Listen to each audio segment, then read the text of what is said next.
there are two things involved. One is because it's that this is not beneficial to the president himself. It's not in his interest.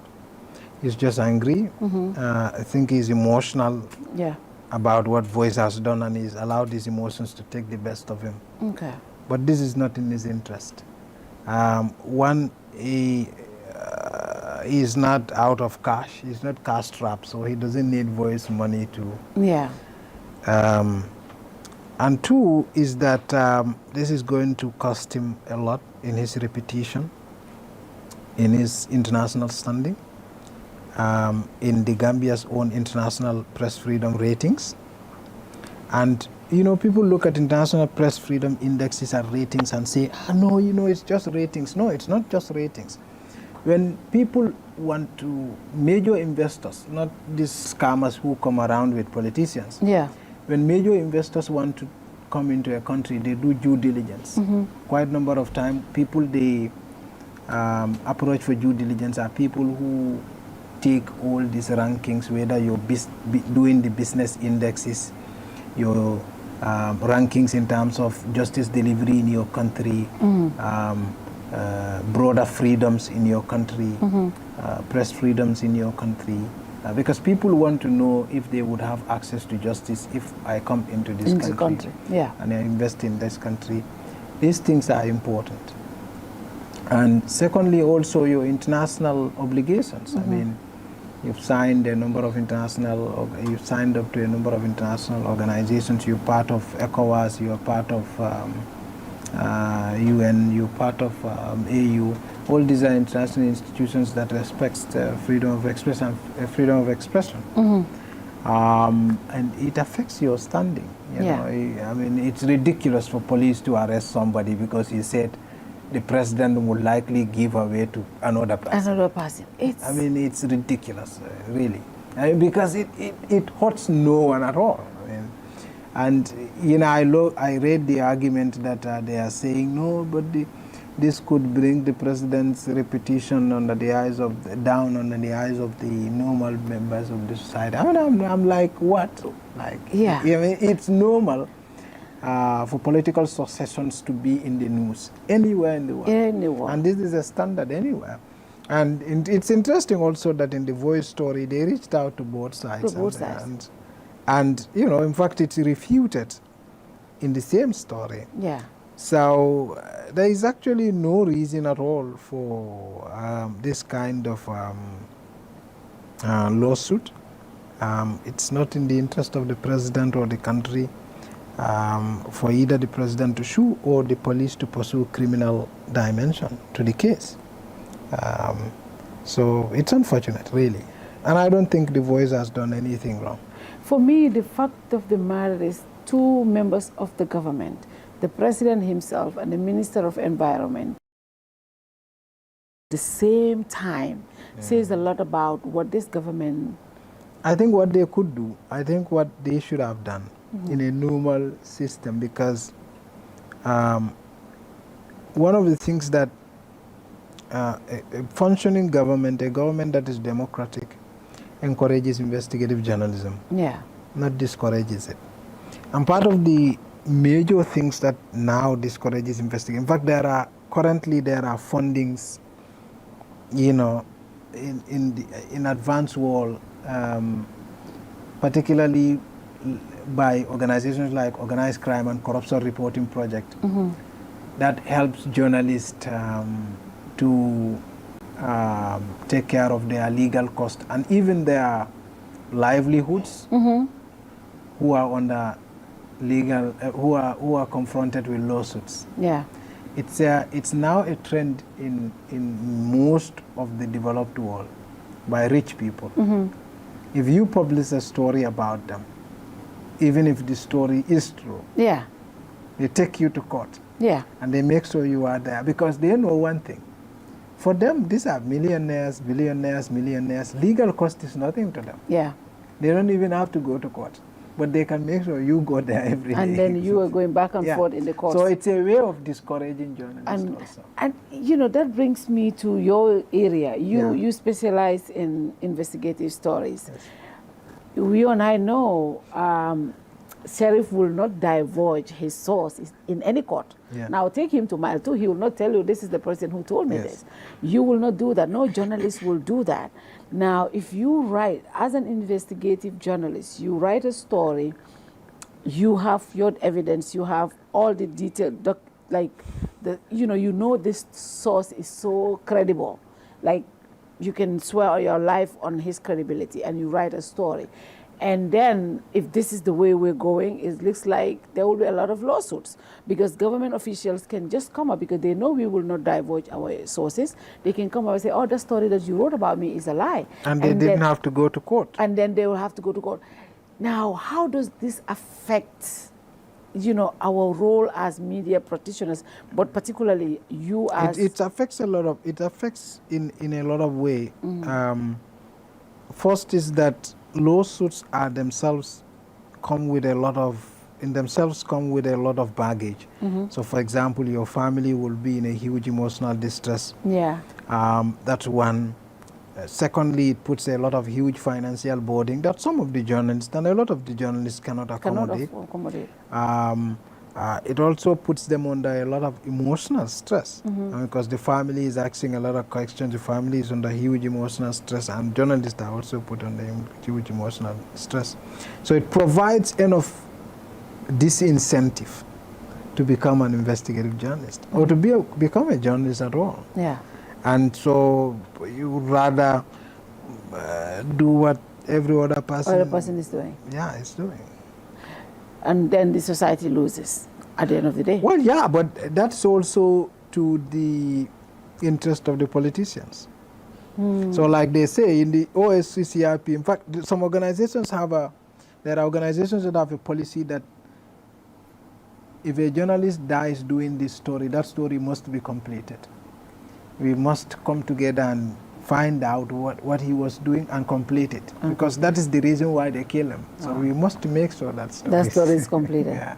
So they fight, we fight back. We fight back. Yes. I mean, I said this, I think it's about time we all get retainers. We have to get lawyers. Yeah. We have to be prepared, because at the end of the day, I said this not just get prepared, because, I mean, I don't fight in the court. You I'm not a lawyer. I fight in the public court. I don't fight in the justice court. So what I do is I gather evidence and I publish it. And so if politicians are accustomed to doing what they're doing right now, I think what you expect in journalism is a strong show of camaraderie, a strong show of support from all sides. Yeah. And where publications are seen to be problematic, we coordinate it and publish it all. Yeah. The same content. And see if they can sue all of us. Yeah, exactly, yeah. They can't do it. Yeah, if we all write this on, we all say this. Exactly. And then let's see. There are places where this kind of show of support exists, so that they cannot intimidate journalists into submission. Yeah, because press freedom is critical, because, for example, I mean, and it's not just about press freedom, it's also about general broader freedom. Yeah. I mean, because if they come after journalists, certainly they will come after sources. Yeah. And then they will come after political actors, and they will come after human rights actors as well. Yeah. So it's a broad... because in this whole chain of information chain, the most probably the most what you should consider inconvenient target should be the journalist, because once you go after journalists, everyone talks about it. Yeah. UN Human Rights Commission there, Human Rights Commission here, GPU there, CPJ, IFJ, Africa Federation of Journalists. Everyone is talking about it. In a minute, it's all over the place, including on the BBC, all the cable networks. Yeah. It's inconvenient to do it. Yeah. So once they are able to do that, they can go after an academic, like they did with Said Mati and others under Jame, Yeah. They can go after you know, just people also expressing their views on the street. Yes, yeah. Yeah, because it's more inconvenient to deal with a journalist than that. You know, the case first, you know, the police got involved because the president first sent a letter to the Voice newspaper threatening to sue if they don't withdraw. But the police took it up on themselves and handled this as a criminal case. A lot of us said they have no business with this because they said it caused some alarm. I don't know what alarm it caused. They have no business with that. You know, look, But the point I wanted to come here is, when this happened, you know, there were a lot of accusations because when the GPU president and others were at the police station, they met with the deputy speaker, Sidinjai, who, you know, the following day, we had a story that he was the one who reported the case there. He came on the brunch and denied all of that. Reported the case to police? To police, but he denied that. He said he was there on a different issue. But we saw he was the one who signed the affidavit for this case that is in the courts.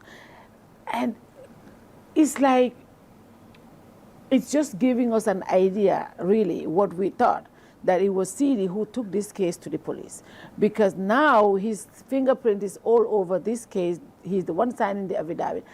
That says a lot. If that is true, if that is if that's what happened, political actors giving directives or seemingly giving directives to the police, that, Mustapha, that is dangerous, especially against. But that's being the hallmark of our governance, and part of the reasons why also the new constitution did not pass, because the new constitution was asking for a much broader freedom, much broader latitude for the police.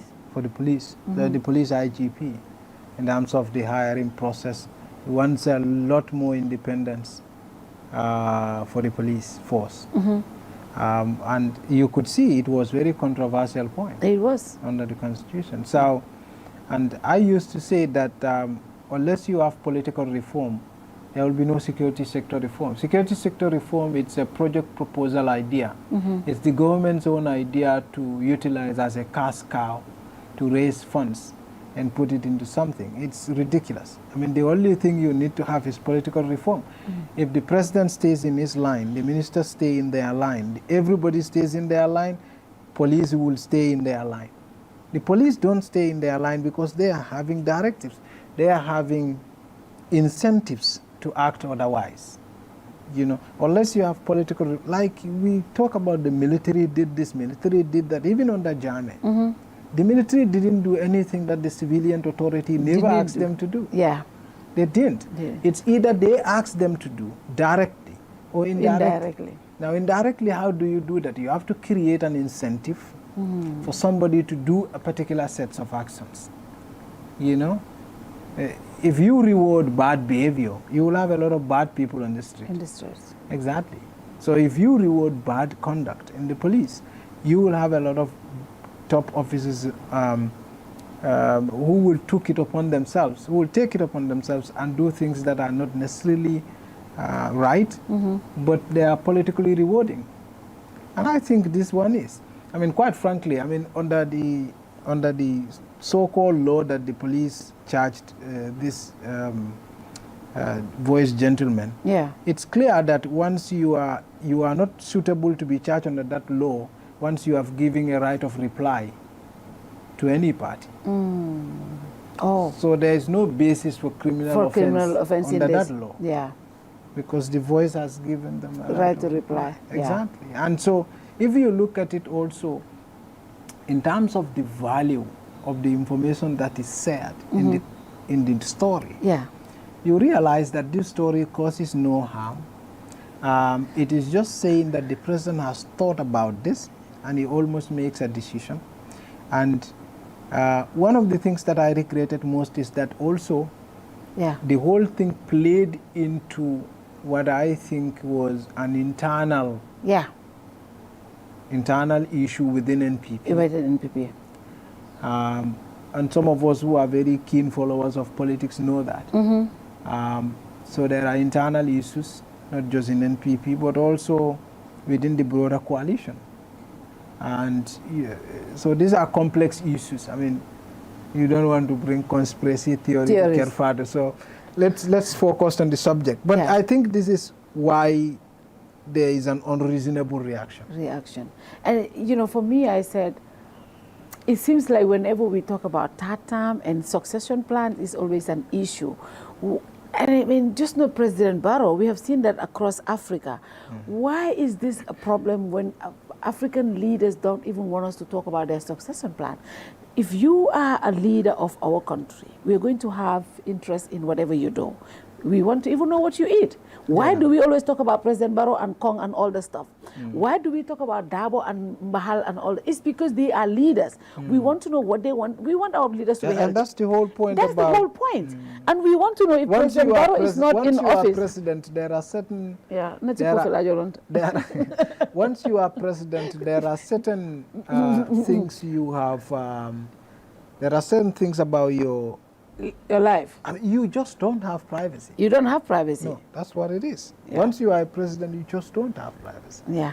So excuse my I mean, everything about your life is public interest. Yeah.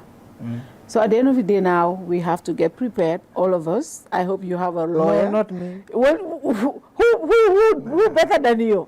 Nah. You are the one who breaks all these stories. Even Barrow is my fan. Barrow is your fan? Well, you think so? Well, if he is not, I mean, there is nothing he can do. But, you know, I mean, I think he should reconsider this. It's not in his interest. It's not. In fact, the name of the president's name in this whole thing. It's not in his interest. And if you look at, if he should sit down and quantify how much can he get out of this, even if he wins the case.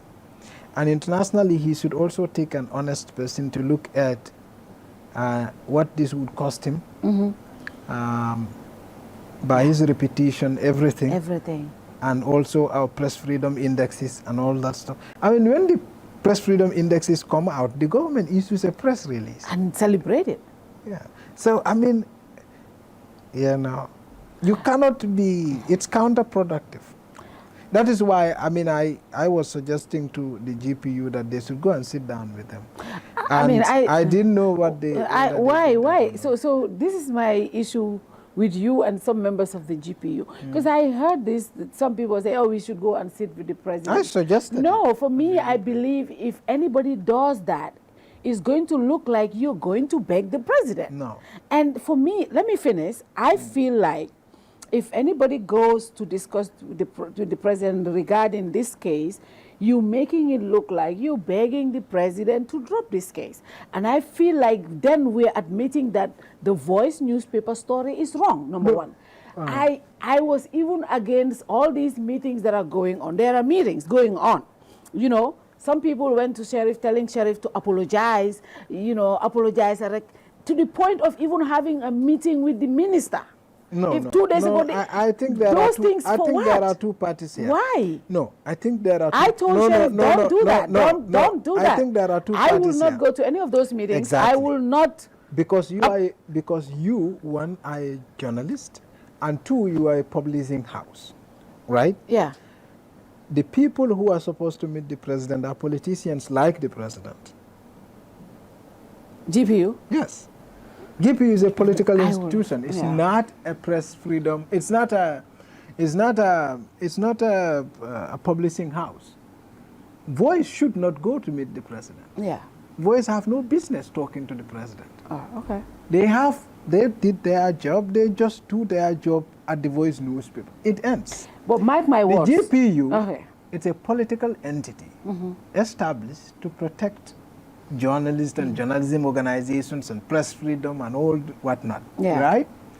Those ones have all the latitude to go see the minister, go see the president, have coffee with him if they want, have tea with him if they want, anything. And those people, that's what they do. That's what their job is. You and I, you remember with that OJ case? No, for us, OJ case. Everybody from Art and Beyond called us to apologize. Yeah, what did we say? We are not. We stood by our story. Because we are journalists. But Mustapha, the GPU has a different mandate. Now, for us, I mean, we are journalists. We are directly relating. Our work is direct on the content. and everything that comes out of that. But the GPU is like, it's the entity in charge of us, So they are a political institution. I'll recommend they meet the president at a later date, but not when this is happening. Because, when a police case is triggered, when a court case is on, all of these people, whatever you say will be used against you in the court of law. No, but not what the GPU says. Not what the GPU says. Well, what the voice says can be used against them, but GPU cannot be. Because GPU is an entity away from voice. And the interesting thing also is, Fatu, the thing is, once you are where Barrow has got to, sometimes you have difficulty going back on your own words. And you need sometimes, presidents do mess up sometimes. Yeah. And they need and I feel like this case, this is how they felt, and they want a way out of it. And but you give them that way out. The minister, imagine a minister calling people to his office and talking to them and telling them for these people to apologize. For what? No, okay, now. Why would that? Okay, now. The Voice newspaper doesn't have to apologize. But once the president goes and recognizes this is a mistake, and he wants an excuse... He should just withdraw and forget about it. No. He wants an excuse to withdraw. Mustapha, you are but GPU is a political institution. You cannot do that. I cannot do that. Voice cannot do that. Okay. Journalists cannot do that. GPU can't do that. Wow. They wouldn't have to apologize. They are not doing on my name. No, yes. I'm part of the GPU. In the name of journalists. I am part of GPU. No, but GPU can meet the president and show it to him that this is not in his interest. But what about that's acceptable? So my thing with this meeting politicians, that's why I tell this, and people wouldn't believe me when I say I don't deal with politicians out of this so far. Because you are journalists. Because, yeah, the thing with politicians, the only politician that I speak to in Gambia, MC Cham, like I speak to him every other day. But when you speak to politicians here, right, most of them, right, it's how they only want you to do what you want. For example, if GPU goes to the president and have a meeting, before GPU are even out, the office of the president released a statement, yes, right? That they meet the president. They have a bigger platform. Yes. Sometimes the statements, how they come out. But don't forget also that the people who go to meet the president are elected politicians like the president. Okay. The GPU president is elected. He's a politician. All right. He goes campaign like the president, gets elected like the president, to serve a particular constituency like the president. So if it's in his interest of his constituency to go and meet the president and say, look, I think you have done this, X, Y, and Z. I think this is not in your interest. Of course, like any politicians, you have your red lines. The same thing, GPU also has its own red lines. And they will not cross those red lines. Okay. But they can meet the president. There's nothing wrong with that. I disagree. We've met Jame before. I mean, Samsara and others went and met Jame before. You know? I know that, yeah. Even of course, it didn't come out very nice, but I mean, even Newspaper Journalists Association, chairman orders, they went to the president. I think that was cool. That was okay. For me, it is the condition, like the situation we are in now. If you have to go and talk to him about this particular situation, I am looking at it as if trying to beg him. That's what I think. For independent, it's not begging. For independent journalists, we've made it clear. This is what our job is. Yeah. Now, journalism has different layers and different levels. Even investigative journalism have different levels of proof. Yeah, yeah. Different journalists have different layers and different standards of proof. Different media organizations have different standards of proof. Daily news reporting allows you to collect opinion and relay it. Yeah. Daily news reporting allows that. Yeah. And now, daily news reporting, in fact, in some places, allows people to publish and now publish a right of reply as a reaction. As a reaction, yeah. It allows that. Now, the president may not know that. Remember, Barrow barely had any idea of how media works before he became president. Yeah. And so he, in his mind, and people around him, so you want to give him an opportunity, maybe sit over coffee. To understand how like politicians, like GPU, sit over coffee and say, look, let's have a chat. and you have a broader understanding of the media. He can ask them questions. Yeah. And maybe he has his own idea of what press freedom is, and maybe that's not. Okay. I mean, well, let's see how that goes. I hope. Well, I don't know, but I hope they reach out. I suggested it on the page, but I didn't know what they think. And I think they're also kind of working on that. I'm not sure. I think I had something like that, but I was not interested. But again, you are right. These are all politicians. They're all politicians. So if they wish to do that, that's fine. We just want to show our solidarity to the Absolutely, voice and I news think that's what all journalists should do. Yeah. You know, like I said, there are certain international organizations. They make sure once a journalist is killed for any story, yeah, that story is completed. That story is completed. Yeah. Because it's defiance. It's defiance. Okay. That's what it is. And we want to tell lawyers to understand that there are going to be a lot of cases like this, so they have to know that we are poor. I hope not. We are poor. We don't have money, so they can. I hope not. They'll just give us free services in case things like this come. No. I mean, I've not seen any journalist who struggle for legal.